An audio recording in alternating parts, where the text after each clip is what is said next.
Polls have opened in Taiwan's local elections. Ahead of the polls, President Tsai Ing-wen has framed these elections as being about sending a message about the island's determination to defend its democracy in the face of Chinese threats.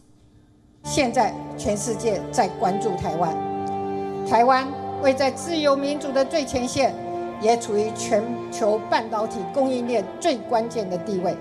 我们每一个行动，每一个决定，都会影响世界如何看待台湾。让我们回想一下，2016年的大选，国际社会看到的是台湾人民决定摆脱国民党过度亲中的路线，追求更多更进步的改革，是不是？ The local elections for city mayors, county chiefs and local councillors are ostensibly about domestic issues like the pandemic, crime, economy and so on. Moreover, those elected do not have a direct say on China's policy, but Tsai Ing-wen has recast the election as being more than a local poll, saying the world is watching how Taiwan defends its democracy in the face of Chinese threats. Taiwan's main opposition party is the Kuomintang, or the KMT. The Kuomintang swept 2018 local elections and has accused Tsai Ing-wen and her Democratic Progressive Party of being overly confrontational with China. The KMT traditionally favors closer ties with China but strongly denies being pro-Beijing. The DPP heavily defeated KMT in 2020 despite their setback at the 2018 local polls. This time, both parties have concentrated their efforts on wealthy and populous northern Taiwan, especially in the capital Taipei.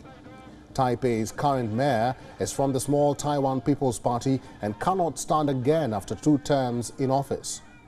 Along with the local polls, there is also a vote on lowering the voting age to 18 from 20, which both parties have supported. The election results are expected to be released later in the day. It's so nice to have an opportunity to talk to you. Xing Liu is a chief foreign affairs and military correspondent for TVBS News Taipei. She joins us live to talk more about the elections. Hi Xing, welcome to the program. Let's start with the voting. How is it so far? From the look of it, is the turnout likely to change? Hi, thank you for having me on the program. No, we are actually seeing that the polls will close 3.5 hours from now, and the voting turnout is still yet to be seen in that sense because the central government has not actually released any particular figures, but they are actually encouraging people to really go and vote. But we are actually seeing quite a bad weather today in Taiwan, so whether voter turnout will actually eventually be quite significant, that is still yet to be seen. And one more thing is that this is a local election, it's a local poll, so compared to the previous elections where on the more national level, presidential level, people are actually more excited to vote for those. But for local polls this year, the turnout has been quite bad, and the I would say the atmosphere has not been very exciting per se. So we are probably expecting to see a less than likely high turnout in that sense, but it is actually quite bad news for the 18-year-old referendum, which is not on top of the local polling today. So not only that people in Taiwan will decide who their new mayor, new city councillors will be, one main thing is this 18-year-old referendum, which is actually to lower the voting age to age 18.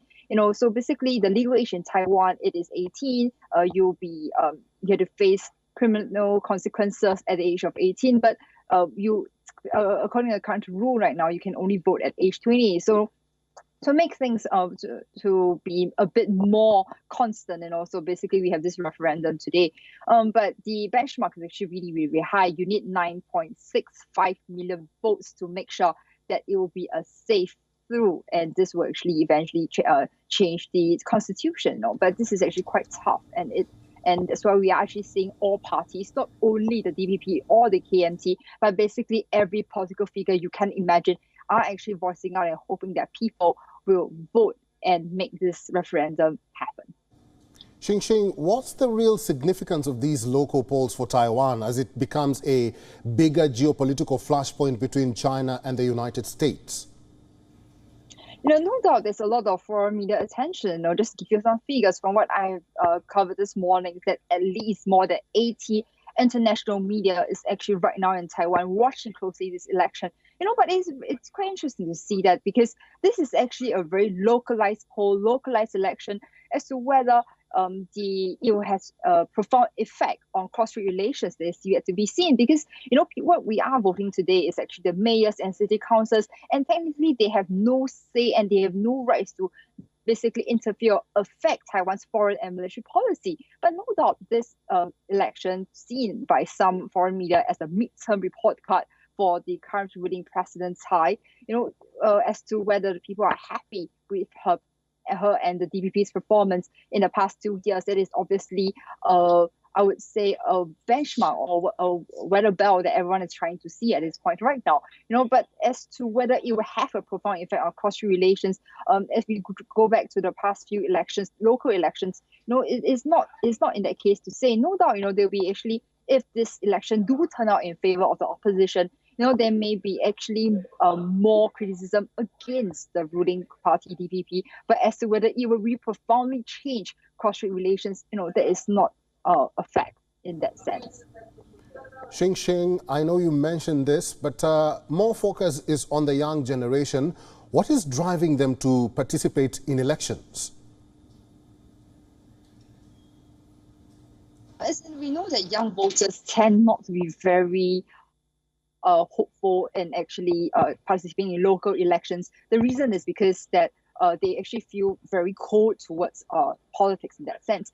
But we are actually seeing an increasing number of younger voters, younger participants in politics. We actually do see a lot of young politicians running for elections this time from a city council level. But as to whether this is significant towards the whole of Taiwan, is yet to be seen, as I mentioned earlier. But no doubt, this actually would have a very profound effect on Taiwan's possible future, because we actually did see how the Chinese government has come out to actually criticize the Taiwan's 80-year referendum, saying that this is a path that the DPP party is trying to affect how the locals think, and how possibly in the future a constitution change, if Taiwan independence referendum might be held in the future. But we are actually seeing that the current ruling government, even though it's under DPP, they have stressed that Republic of China, Taiwan is a sovereign and independent country and nation by itself, so there is no push for Taiwan's independence. But we are actually seeing the younger voters who might actually have a more slight tendency to recognize and see themselves first as Taiwanese rather than Chinese. When I say Chinese, it's not as PRC, but more as a Chinese in general. So there's this sense of identity of Taiwan, among the younger voters as compared to the older generation. And as to whether this might actually affect how politics play in the future, there's yet to be seen, because there is no actual rule that says that younger voters have a slight tendency towards a more younger and more appealing DPP, because we are, as you also seeing, young voters tending to vote for smaller parties, tending to vote for independents. So it is actually really to show that Taiwan needs to show the world that it is a vibrant democracy, and it is not easily swayed by international politics in that sense. People actually decide who is the right fit for each position. That is to say, like we said, the elections have just begun. Let's see how that plays out. Xing Liu, thank you very much for talking to us today. Thank you for having me.